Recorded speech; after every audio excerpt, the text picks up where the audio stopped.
കഴിഞ്ഞ ദിവസമാണ് മുല്ലപ്പൂ കൈവശം വെച്ചതിന് ഓസ്ട്രേലിയയിലെ മെൽബൺ രാജ്യാന്തര വിമാനത്താവളം നടി നവ്യ നായരിൽ നിന്ന് 1 ലക്ഷം രൂപയോളം പിഴ ഈടാക്കിയത്.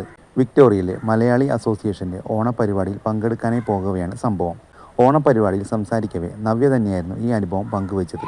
സമൂഹ മാധ്യമങ്ങളിലും മറ്റും സംഭവം വൈറലായതിന് പിന്നാലെ എയർപോർട്ടിൽ നിന്നടക്കമുള്ള വീഡിയോ ഇപ്പോൾ പങ്കുവച്ചിരിക്കുകയാണ് താരം. പിഴ ഈടാക്കുന്നതിന് മുമ്പ് വിമാനത്താവളത്തിൽ നിന്നെടുത്ത വീഡിയോയാണ് നവ്യ സോഷ്യൽ മീഡിയയിൽ പങ്കുവച്ചത്. ഫൈൻ അടക്കുന്നതിന് മുന്നേയുള്ള പ്രഹസനം എന്ന ക്യാപ്ഷനോടെയാണ് താരം വീഡിയോ പങ്കുവച്ചിരിക്കുന്നത്. ഫ്ലൈറ്റിൽ കയറുന്നതിൻ്റെയും ഷോപ്പിംഗ് ചെയ്യുന്നതിൻ്റെയുമെല്ലാം ദൃശ്യങ്ങൾ ഇതിൽ ഉൾപ്പെടുത്തിയിട്ടുണ്ട്. സാരി ഉടുത്ത് തലയിൽ മുല്ലപ്പൂവും ചൂടി കേരള തനിമയോടെയാണ് നവ്യ വീഡിയോയിൽ പ്രത്യക്ഷപ്പെട്ടത്.